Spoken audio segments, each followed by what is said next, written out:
چلیں آج ایک ایسی سرمایہ کاری کی بات کرتے ہیں جس کا منافع آپ کہہ سکتے ہیں کہ لامحدود ہے۔ ہم بات کر رہے ہیں لڑکیوں کی تعلیم کی۔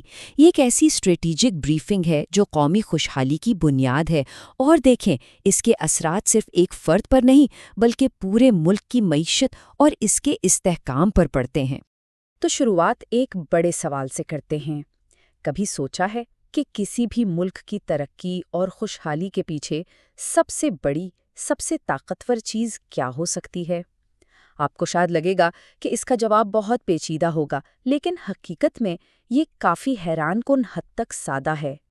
یہ بات دیکھیں بروکلنز انسٹیٹیوشن نے کہی ہے، اور یہ کوئی جذباتی بات نہیں ہے، یہ ٹھوس شواہد پر مبنی ایک حقیقت ہے کہ کوئی بھی ملک، کوئی بھی خاندان لڑکیوں کی تعلیم میں سرمایہ کاری نہ کرنے کا سوچ بھی نہیں سکتا۔ مطلب یہ کہ لڑکیوں کو پڑھانا صرف ایک اچھا کام نہیں، یہ ایک بنیادی معاشی اور سماجی ضرورت بن چکی ہے، اور یہ وہ نقطہ ہے جسے پالیسی بنانے والے کسی صورت نظر انداز نہیں کر سکتے۔ اچھا، تو اس سرمایہ کاری کا منافع ملتا کیسے؟ چلے اسے پرت در پرت دیکھتے ہیں۔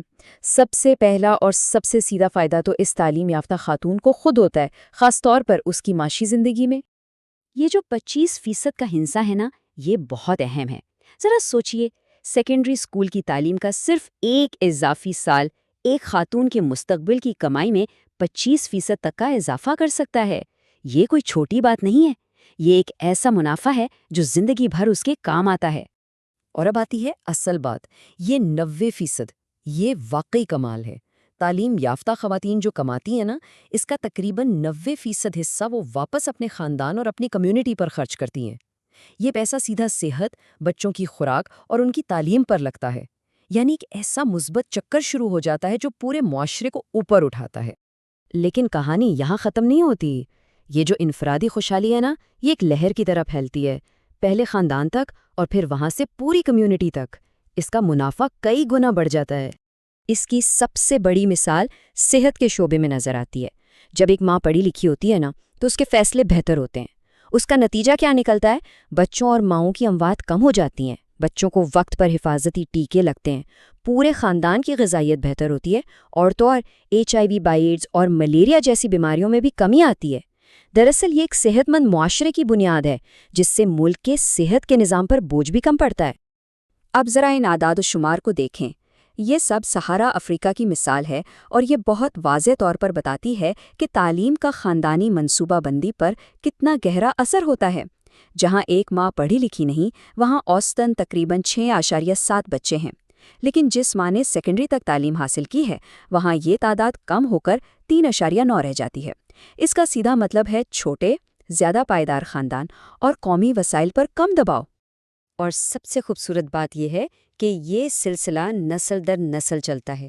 ایک پڑھی لکھی لڑکی کل کو ایک پڑھی لکھی ماں بنتی ہے، اور پھر وہ اس بات کو یقینی بناتی ہے کہ اس کے اپنے بچے، چاہے وہ لڑکا ہو یا لڑکی، اسکول ضرور جائیں۔ تعلیم ایک نسل سے دوسری نسل کو منتقل ہوتی ہے، اور اس طرح پورے ملک کا انسانی سرمایہ خود بخود بڑھتا چلا جاتا ہے۔ ٹھیک ہے، تو ہم نے فرد اور خاندان کی سطح پر فائدے دیکھ لیے۔ اب ذرا بڑے پیمانے پر سوچتے ہیں، یعنی قومی سطح پر۔ یہ سرمایہ کاری آخر پورے ملک کی معیشت کو کیسے مضبوط کرتی ہے؟ اس کے لیے کینیا کی یہ مثال بہت زبردست ہے۔ وہاں دیکھا گیا کہ اگر صرف خواتین کسانوں کی تعلیم کو بہتر کر دیا جائے، جو کہ زراعت میں بہت بڑا کردار ادا کرتی ہیں، تو زرعی پیداوار میں 25% تک کا اضافہ ہو سکتا ہے۔ سوچیں، اس کا سیدھا اثر ملک کی فوڈ سیکیورٹی اور معیشت پر پڑتا ہے۔ اور یہ نقطہ خاص طور پر پالیسی بنانے والوں کے لیے ہے۔ اگر سیکنڈری تک تعلیم حاصل کرنے والی خواتین کی تعداد میں صرف 1% کا اضافہ ہو جائے، تو ملک کی سالانہ فیکس آمدنی میں 0.3% کا اضافہ ہو جاتا ہے۔ یہ معاشی ترقی کا ایک سیدھا، سادہ اور ثابت شدہ فارمولا ہے۔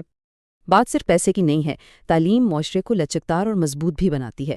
مطلب یہ کہ جب قدرتی آفات آتی ہیں یا موسمیاتی تبدیلیاں ہوتی ہیں، تو پڑھی لکھی خواتین اپنے خاندانوں کو ان بحرانوں سے بچانے کے لیے بہتر طور پر تیار ہوتی ہیں۔ اس سے پورے خاندان اور کمیونٹی میں استحکام آتا ہے، اور بحران سے نکلنے کے اخراجات بھی کم ہوتے ہیں۔ اچھا، تو اب تک یہ تو واضح ہو گیا کہ لڑکیوں کی تعلیم میں سرمایہ کاری کیوں اتنی ضروری ہے۔ اب سوال یہ ہے کہ اسے کیسے کیا جائے؟ اس کا عملی منصوبہ یا بلیو پرنٹ کیا ہے؟ تحقیق بتاتی ہے کہ کامیابی کے لیے 3 چیزیں سب سے اہم ہیں۔